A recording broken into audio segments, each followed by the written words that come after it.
In the midst of this crisis, the growing tension between Meghan and Harry reached a boiling point. What should have been a moment of family unity, a time to come together in support of a father, was instead creating a rift that seemed insurmountable. Harry, caught in the middle, was struggling to reconcile his deep sense of loyalty to his own family with the loyalty he felt for Meghan. His instinct was to reconnect with the royal family, to rebuild the bridges that had been burned, but Meghan saw the monarchy as a system that had long betrayed her, a world she felt both unwelcome and suffocated by. As the days passed, it became clear that Harry's desire to restore his ties with the royal family was a point of friction in their marriage.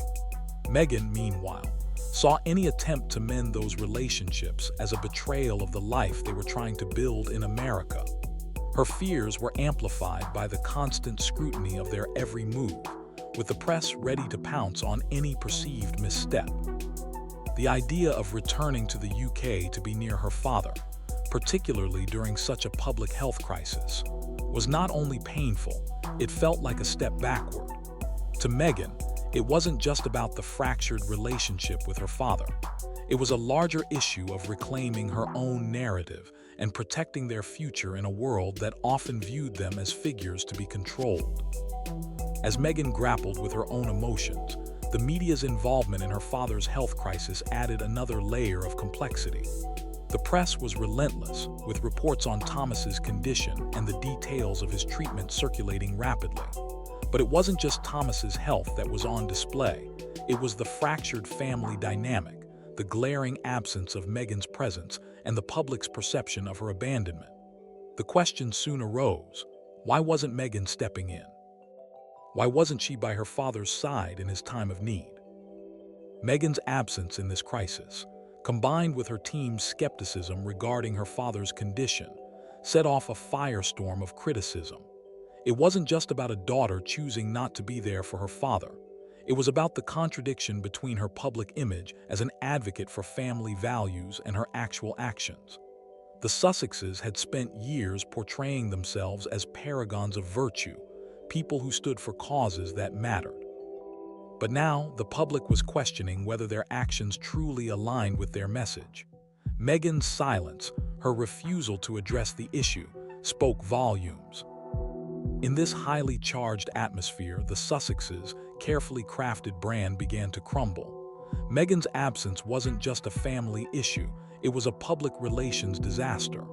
Their image as a modern royal family, one that balanced privacy and public service, was now under siege. For Harry, the situation was heartbreaking. Not only was he dealing with the collapse of his hopes for family reconciliation, but he was also witnessing Meghan's growing isolation from the very family she had once been a part of. In his eyes, Meghan was distancing herself from everything and everyone, and it seemed like this was the breaking point. Meanwhile, the focus was slowly shifting away from Thomas's condition and onto the Sussexes themselves. As Harry and Meghan tried to navigate this media frenzy, the situation became more complex with each passing day. There was a growing sense that the crisis involving Thomas Markle was just a symptom of a much larger issue, a deep divide between the life Harry wanted and the life Meghan was willing to accept. As the couple tried to manage their personal lives, the press had already painted a narrative of division, using every new detail as fuel for the fire. The more Harry tried to navigate the crisis and reach out to his family, the more Meghan felt alienated from that very world. The tension between them escalated to the point where it became impossible to ignore. Meghan, who had once championed privacy and independence, felt her every move scrutinized, analyzed, and criticized. For Harry, who had been raised in the royal spotlight, it was a constant struggle between loyalty to his wife and a desire to restore his connection to his family. The emotional toll on both of them was becoming impossible to ignore. Harry's decision to reach out to his family, to try and find a path toward reconciliation, seemed to alienate Meghan further. In her eyes, this was not just about repairing ties with his family. It was about Harry giving in to the pressure of the monarchy and the media, something he had sworn to escape. It was about his continued connection to a system that she felt had treated her poorly from the very beginning.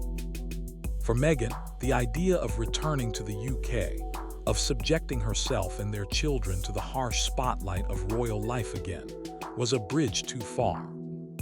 As the public drama unfolded, it became increasingly clear that the Sussexes were facing a crossroads. The choices they made over the coming weeks and months would determine the future of their marriage, their family, and their place in both the royal and Hollywood worlds. The media continued to spin their narrative, and with every passing day, the couple seemed to grow further apart, caught in a battle for control over their lives and their stories. In the end, what should have been a time of family support and healing turned into a battle for survival, personally and professionally. Harry and Meghan found themselves at a crossroads, with no easy answers in sight. Their once promising future in California was now clouded by unresolved tensions and mounting pressures from every direction. The path forward seemed uncertain, and as the world watched their every move, one question remained. Could they salvage their marriage, their family, and the life they had dreamed of? Or was this the beginning of the end of their royal dreams? In the midst of this emotional storm, Caroline Graham, a seasoned journalist with the Daily Mail, found herself unexpectedly thrust into the center of a controversy that would only intensify the Sussexes' already tumultuous lives. Graham, who had closely followed the Markle family for years, had developed a personal relationship with Thomas Markle. Over time, she had become one of the few people Thomas trusted, and when he fell critically ill, it was Caroline who, rather than Meghan, found herself traveling to the Philippines to provide support. In a moment when Meghan was absent from her father's bedside, Caroline stepped in, offering him comfort in a way Meghan, burdened by her own concerns and distance, could not. For Harry, this was an agonizing moment. A part of him felt betrayed, not just by the presence of a journalist during such an intimate family crisis, but by the entire situation that had now spiraled into the public eye. The act of Caroline being there, documenting his father-in-law's fragile health, felt like a violation. It was another intrusion into their lives, an intrusion they could not escape. To Harry, who had already endured years of media intrusion, this was yet another betrayal of the privacy that he had fought to protect, especially as Caroline's photographs and quotes would soon circulate in the press. It wasn't just about his father-in-law's health.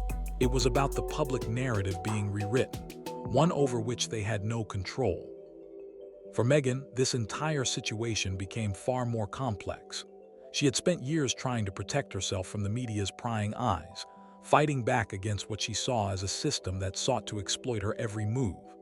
But now, her father's health crisis, something so deeply personal, had become a spectacle, manipulated by the very media machine she had tried to escape. Caroline's intimate photos of Thomas Markle, frail and fragile in the hospital, were published for the world to see.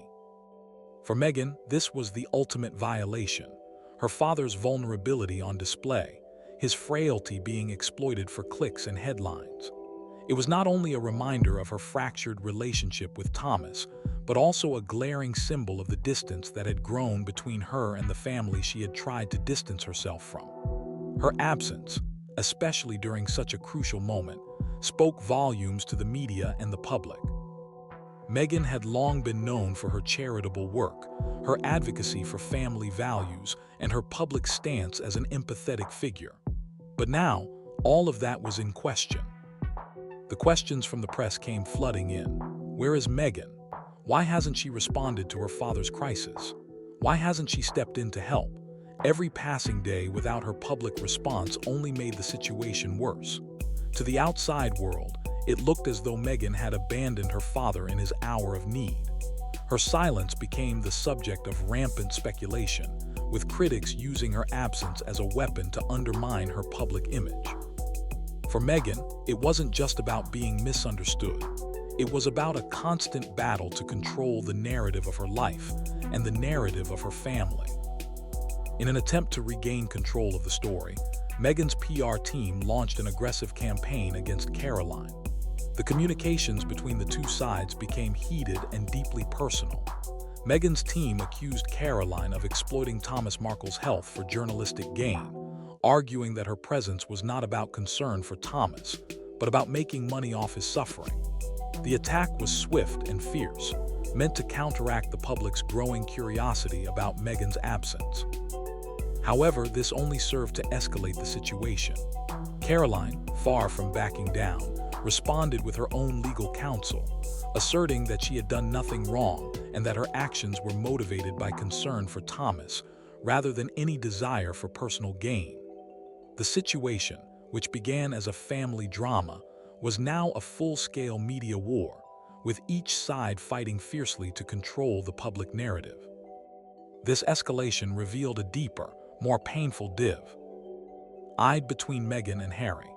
Harry, despite everything, still held on to a glimmer of hope that he could find a way to reconcile with his family, particularly the royal family. His longing to return to the UK, to show his children the world he had grown up in, and to rebuild his connection to his roots was more than just nostalgia. It was an emotional need to feel whole, to restore a part of his identity that had been torn away by his decision to step away from royal duties. For Harry, reconnecting with his family in the UK was a dream that had never fully died. He hoped that, one day, he could repair the rift, heal old wounds, and give his children a connection to the legacy of their heritage. But Meghan, on the other hand, saw this yearning as a step backward, a dangerous reattachment to a world she had fought so hard to escape.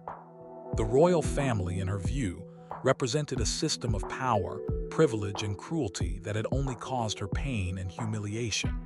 The intense scrutiny she had faced, the relentless pressure to conform to a mold that she never fit into, had only deepened her resolve to reject that world. For Meghan, returning to that world, even for a fleeting moment, was not just a personal choice. It was a betrayal of everything she had fought for. She had come to see the royal family as an institution that had failed her, and she couldn't fathom why Harry would want to re-engage with a system that had treated them both so harshly. Meanwhile, Princess Catherine, too, was navigating her recovery after her own cancer diagnosis in 2024. The public was overjoyed to hear that by early 2025, Catherine was in remission, a testament to her strength and the support of her family. This news was met with immense relief, both for the royal family and the public who had been following her health journey closely. Catherine's resilience during her recovery mirrored that of her husband, and together, they had become symbols of determination in the face of adversity. Throughout this time, William and Catherine were acutely aware of the challenges of raising children in the public eye, especially under such stressful and difficult circumstances. They made a concerted effort to protect their children, George, Charlotte, and Louis, from the often invasive media attention that surrounds their lives. Their children, despite their royal status, were not immune to the intense scrutiny that came with being part of the royal family.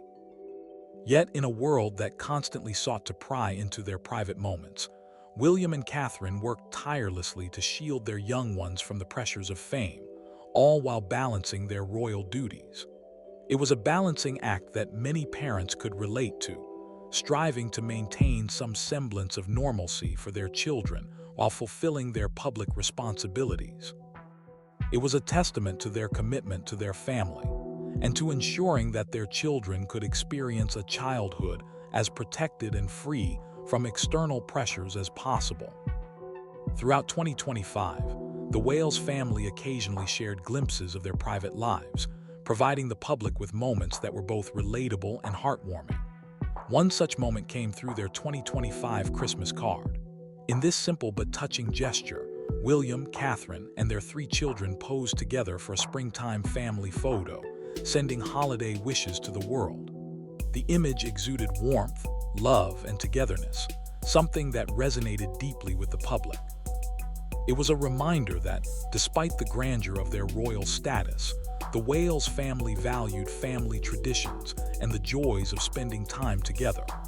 Their gesture reminded people that, at the heart of their royal lives, they were a family just like any other. In his own quiet and understated way, Prince Louis also made several public appearances throughout the year. In December, a candid photograph of him surfaced, showing the young prince wearing a sweater that had been passed down from his older brother, George. It was a small, yet incredibly poignant moment.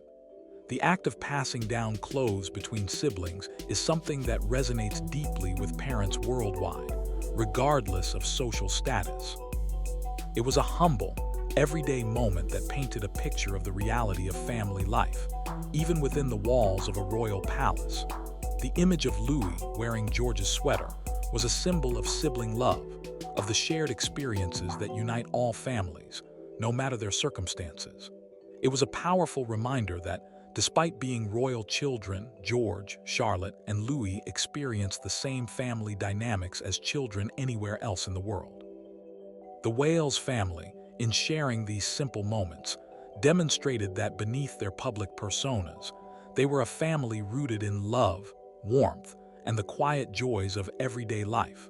Crucially, there were no reports suggesting that Prince Louis faced any emotional or behavioral struggles in 2025. While the media's attention remained riveted on the family's ongoing health challenges, their efforts to maintain a delicate balance between their public duties and the privacy of their family life brought comfort to the public. The royal family, often seen as distant figures shrouded in grandeur, shared relatable moments that offered a sense of normalcy. Whether it was Prince Louis's candid birthday photograph, the family's heartfelt Christmas card, or an everyday family lunch, these moments revealed the simple joys of life, proof that even royals navigate through health battles, celebrate milestones, and find happiness in the everyday. In 2025, the story of the British royal family was not one of sensational crises or shocking revelations.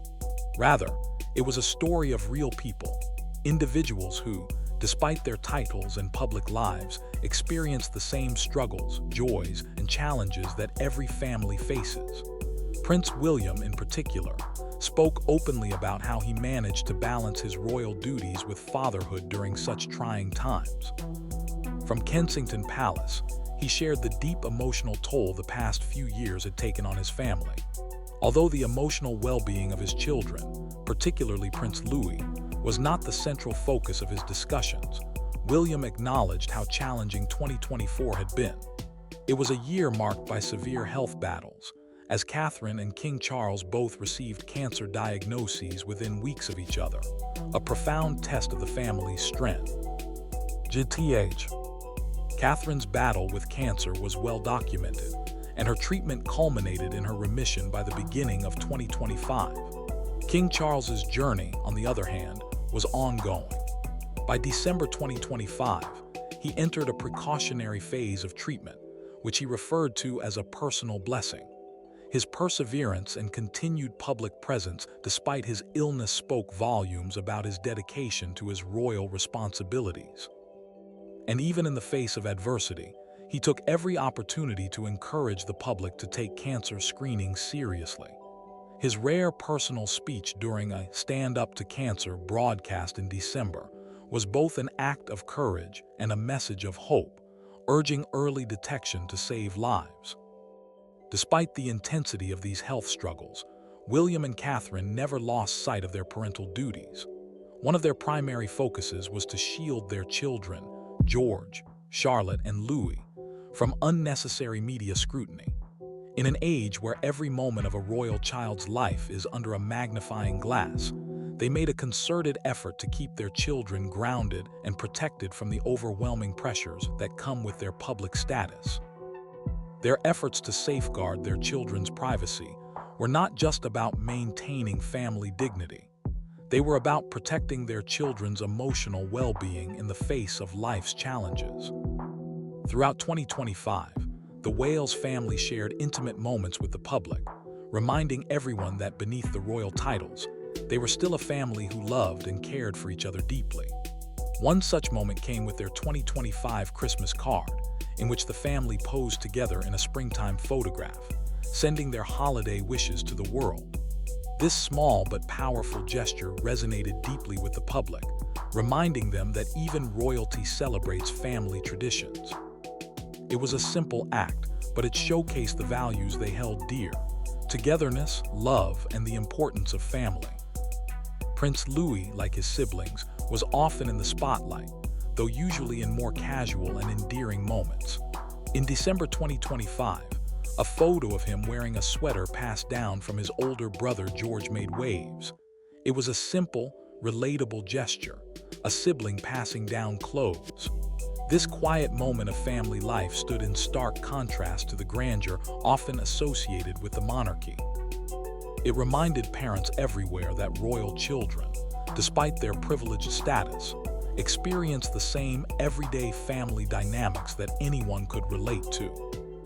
Behind the scenes, the support of extended family, especially Catherine's parents, Michael and Carol Middleton, was vital during these difficult times. With Catherine's ongoing recovery, the Middleton family helped ensure the Wales children maintained a sense of stability and normalcy. The support of grandparents during times of illness is a story that resonates with families worldwide. When a loved one is sick, it often falls to extended family members to help with daily responsibilities, providing care and comfort where it is needed most. A major milestone for the family in 2025 was their relocation to Forest Lodge in Windsor Great Park, a move that was part of a long-term strategy to create a stable and secure environment for their children. After a tumultuous period filled with health scares, the Wales family sought to build a sanctuary for their children. While the increased security measures drew criticism from some locals, royal experts emphasized that this was a necessary step to provide the family with the peace and privacy they needed to heal and grow together. As King Charles continued his battle with cancer, his treatment took on a new phase in December 2025, thanks to a positive response to his therapy.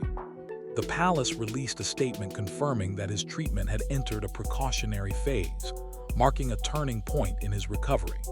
Charles's personal message to the public urged everyone to take cancer screenings seriously, further normalizing conversations about health. His transparency not only provided a glimmer of hope for those in similar situations, but also helped create an open dialogue around an issue that affects millions worldwide. The Wales family's openness and vulnerability throughout their trials demonstrated an unwavering strength. In sharing their struggles, they gave the public a glimpse into their resilience. For many families across the world, who also juggle work, care, and personal struggles, the Wales family's experience resonated deeply. They were no longer just royal figures. They were parents, spouses, and individuals navigating life's challenges, just like everyone else. As for Prince Louis, his emotional journey, while subtly portrayed, was one that mirrored the challenges many children face when a parent is ill.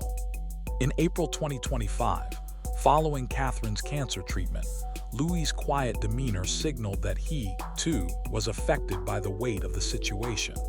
Once an energetic and inquisitive child, he became more withdrawn in the wake of his mother's illness. However, as any parent knows, children are deeply intuitive. William and Catherine, aware of this change, took steps to provide their son with the emotional support he needed. Though there were no reports of him being pulled from school, the family created a structured, calm environment for Louis, offering him simple, safe activities like watering plants and caring for the family's pets. These small acts, though simple, served a greater purpose. They allowed Louis to feel engaged, involved, and secure in his environment, just as many parents do when their children are navigating emotional upheaval. Louis's gradual return to joy, exploring nature, playing outside, and spending time with his family, was a testament to the power of a strong support system. With the love and care of his parents, as well as the guidance of his extended family, Louis regained his confidence and enthusiasm for life. The Wales family's experience offers a rare and intimate glimpse into the quiet strength of their bonds. It is a reminder that, in the face of public scrutiny and personal hardship, the most important things are not titles or headlines, but the love, care, and compassion shared between family members. Their journey, marked by illness, healing, and resilience, shows us that true strength is found not in ceremonies or crowns, but in the quiet moments of care and connection that define a family. And in the end, perhaps the most important stories are not the ones that shock or surprise us, but the ones that gently remind us of what truly matters.